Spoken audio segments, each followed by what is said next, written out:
들어가기 전에 여러분들에게 한번 질문을 하나 던지고 말씀을 들어가도록 하겠습니다. 여러분들에게 있어서 예수님은 어떤 분이십니까? 우리가 알고 있는 예수님은 어떤 분이십니까? 오늘 말씀의 주제처럼 하나님의 아들, 그렇다면 하나님의 아들이라고 우리가 하나님의 아들은 누구십니까? 라고 여러분들에게 질문을 한다면 여러분들은 누구라고 답을 하시겠습니까? 한번 여러분들이 마음속으로 한번 기억하시고 한번 대답을 해보시기를 바랍니다. 하나님의 아들은 누구십니까? 라고 질문을 받았을 때 그 대답이 무엇인지 한번 여러분들 마음 가운데 한번 그 질문의 대답을 한번 해보시기를 바라겠습니다. 그런 마음을 가지고 오늘 본문 말씀에 들어가도록 하겠습니다. 우리가 오늘 본문 말씀을 읽었지만도 느닷없이 강야에 나타난 비범한 사람의 말에 기울이기 위해 흥분한 상태의 수많은 사람들이 요단강가로 모이기 시작했습니다. 그 사람이 기적을 행한 것도 아니었지만 그가 전하는 메시지가 그곳에 수많은 사람들의 모인 사람들의 마음을 사로잡았습니다. 또한 유대 지도자들까지도 그 말을 듣기 위해 찾아왔습니다.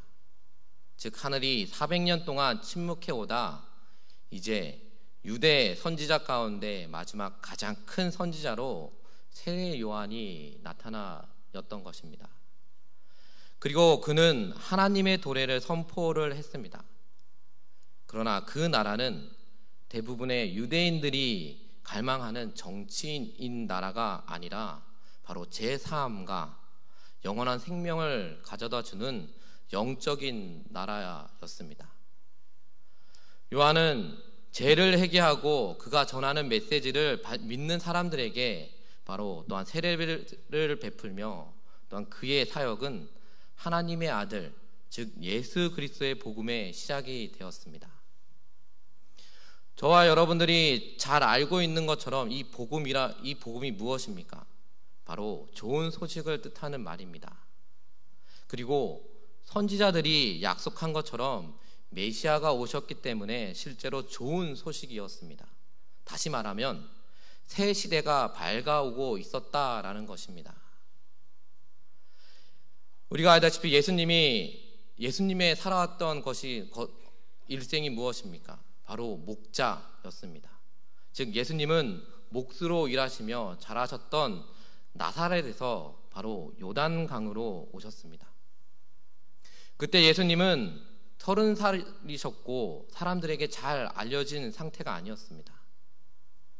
그런데 이제 3년간 사역을 시작하시면서 바로 요한에게 세례를 받기 위해 오셨던 것입니다.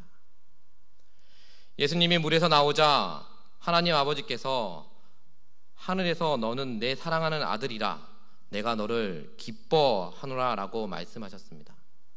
또한 마가복음 1장 10절에서는 마가는 이렇게 말합니다. 하늘이 갈라졌고 성령의 비둘기처럼 예수님이 내려왔다라고 말하고 있습니다. 이 극적인 장면은 예수님이 어떤 분이신지, 그리고 왜 우리가 그분을 신뢰해야 하는지, 그리고 왜 그분을 우리의 삶의 주님으로 모셔야 하는지를 우리에게 분명히 보여주고 있습니다. 오늘 짧은 본문 말씀을 통해서 예수님이 어떤 분이신지를 간략하게 한 2가지 정도 보려고 합니다. 그 첫째로는 바로 예수님은 오늘 주보에 나와 있는 것처럼 바로 하나님의 아들이라는 것입니다. 하나님은 너는 내 아들이라 라고 말씀하셨는데 그것은 바로 예수 그리스도가 하나님의 아들이시라는 것을 의미를 합니다. 또한 종교 지도자들의 질문을 받았을 때 이 세례 요한은 나는 그를 보았고 그가 하나님의 아들이라는 것을 증명한다라고 말했습니다. 또한 예수님의 사역이 시작되는 그 놀라운 광경 속에서 우리는 발견할 것이 있습니다. 바로 삼위일체 하나님을 볼 수 있다라는 것입니다. 즉 아버지 하나님이 하늘에서 말씀하셨고 아들 하나님이 바로 요단강에서 또한 세례를 받으셨으며 성령 하나님이 하늘에서 비둘기같이 예수님에게 내려오셨다라는 것입니다. 또한 예수님의 사역이 끝날 무렵, 즉 예수님이 십자가에 가까이 다가가고 계실 때에 하나님 아버지는 또 다시 예수님이 누구신지를 확인시켜 주셨는데, 바로 그 일은 우리가 알다시피 변화산 위에서 일어났습니다. 마태복음 17장 5절 말씀에 이는 내 사랑하는 아들이요 내 기뻐하는 자니 너는 그의 말을 들으라 라고 말씀하고 있습니다. 예수님이 제자들에게 자신을 누구라고 생각하는지 물으시자 베드로는 무엇이라고 말합니까? 주는 그리스도요 살아계신 하나님의 아들이시다라고 대답했고, 또 예수님은 그 대답을 부인하지 않으셨습니다. 또한 사도 요한은 누구든지 예수님을 하나님의 아들이라 시인하면 하나님이 그의 안에 거하시고 그도 하나님 안에 거하시느니라 라고 말씀하고 있습니다. 우리가 하나님의 아들, 즉 예수 그리스도를 섬기지 않는다면 하나님 아버지도 우리를 섬기지 않는다라는 것입니다. 왜냐하면 예수님이 아들을 공경하지 아니하는 자는 그를 보내신 아버지도 공경하지 아니하니라 라고 요한복음 5장 23절에 말씀하고 있습니다. 그래서 요한은 예수 그리스도를 하나님의 아들로 기술하고 또 그분을 믿고 영원한 생명을 얻도록 사람들을 격려하기 위해 그의 훌륭한 복음서를 기록했던 것입니다. 또 우리가 알다시피 예수님은 바리새인들에게 마태복음 22장 42절 말씀처럼 너희는 그리스도에 대하여 어떻게 생각하느냐, 또한 누구의 자손이냐라고 물으셨습니다. 이 질문은 저와 여러분들에게 아주 중요한 질문인 것입니다. 만약에 선지자가 여러분들에게 이런 질문을 했다라면 여러분들은 어떻게 대답을 하시겠습니까? 너희는 그리스도에 대하여 어떻게 생각하느냐, 넌 누구의 자손이냐라고 물었을 때 여러분들의 대답은 무엇이겠습니까? 떳떳하게 하나님의 아들입니다, 다윗의 자손입니다 라고 이렇게 대답하시겠습니까? 아니면 교회에서 배웠는데, 목사님이 분명히 뭐라고 말씀하셨는데 라고 그렇게 그냥 넘어가시겠습니까?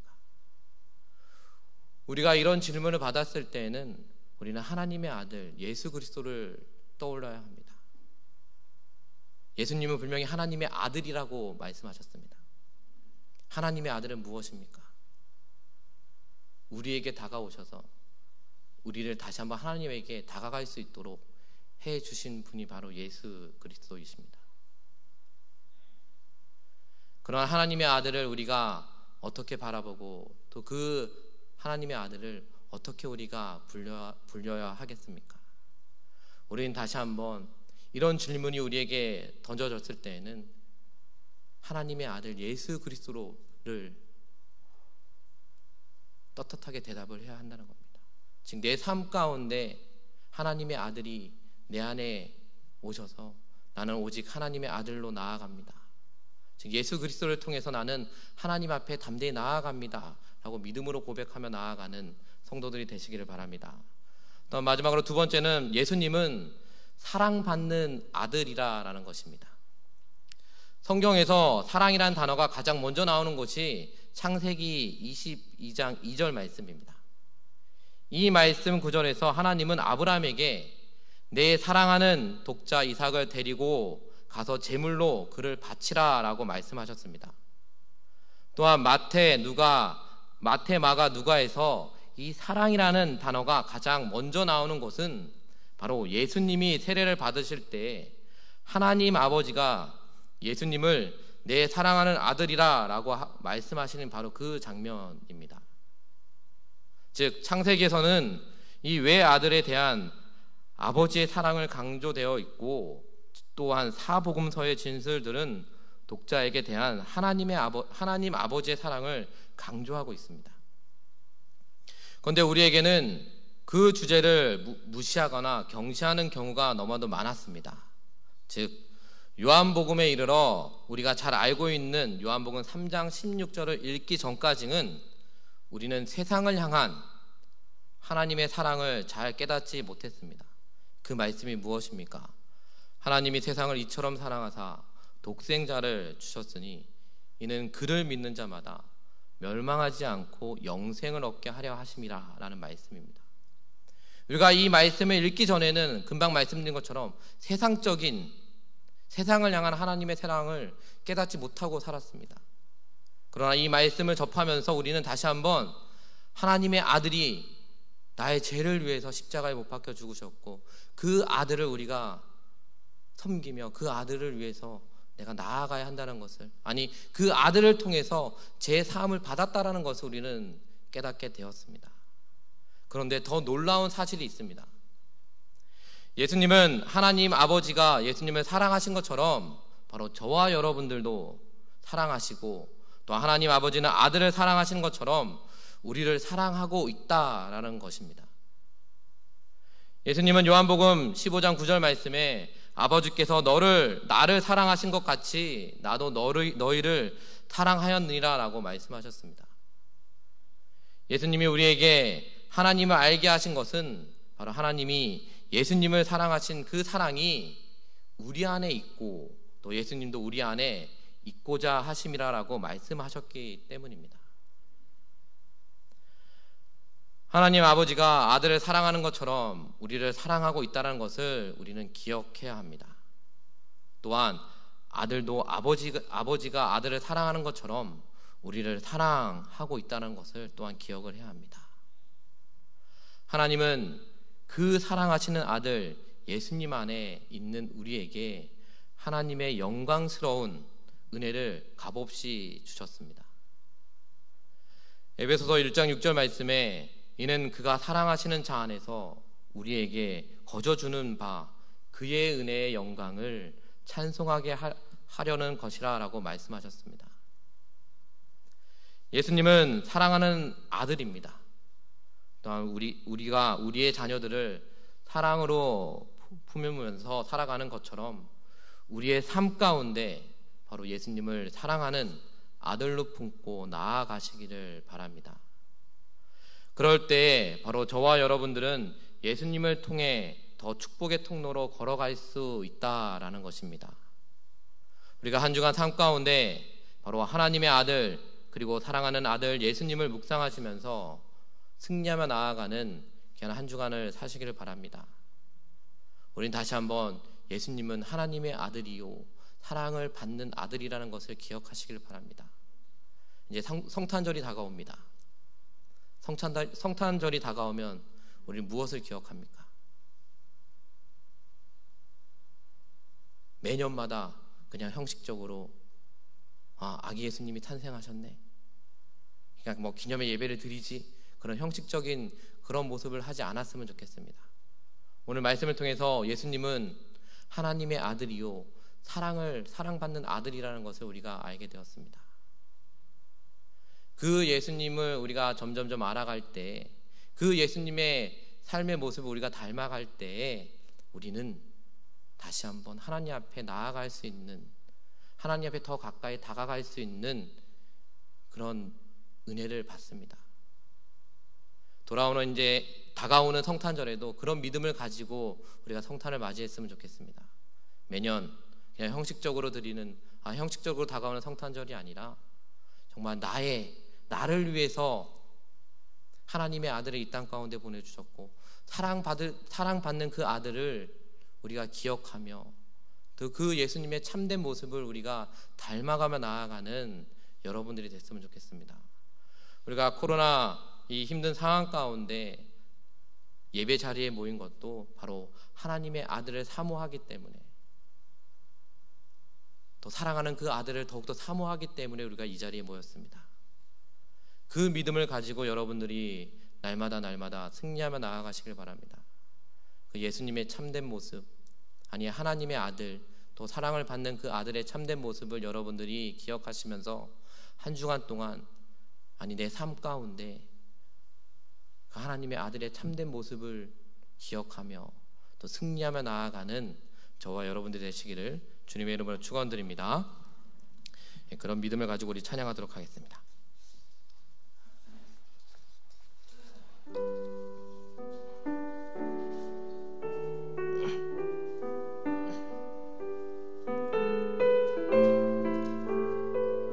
사랑합니다 나의 예수님. 사랑합니다 나의 예수님. 사랑합니다 아주 많이요. 사랑합니다 나의 예수님. 사랑합니다 그것뿐이에요. 사랑한다 아들아. 내가 너를 잘 아노라. 사랑한다 아들아. 내가 축복 사랑한다 내 딸아.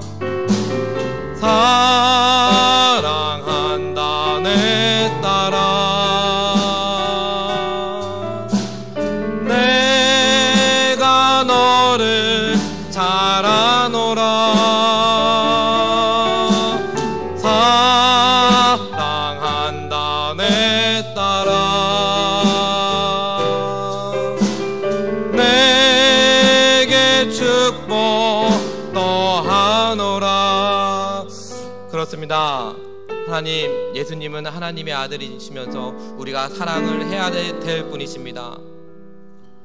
하나님은 정말 우리를 사랑해 주셨고 우리를 사랑하기 위해서 예수 그리스도를 이 땅 가운데 보내주셨습니다. 하나님, 이 땅 가운데 보내주고 예수님을 우리가 바라보며 나아갈 때 정말 믿음으로 고백하며 나아가기를 원합니다. 하나님, 정말 사랑한다라고 고백하며 나아가는 성도들에게 이끌어주시고, 예수님 사랑합니다, 예수님 사랑합니다, 그 사랑을 통해서 다시 한번 우리가 하나님을 온전히 바라보며 나아가는 우리 성도들이 되게 임하여 달라고 기도하며 나아가겠습니다. 우리의 주여 세 번 부르짖고 함께 기도하겠습니다. 주여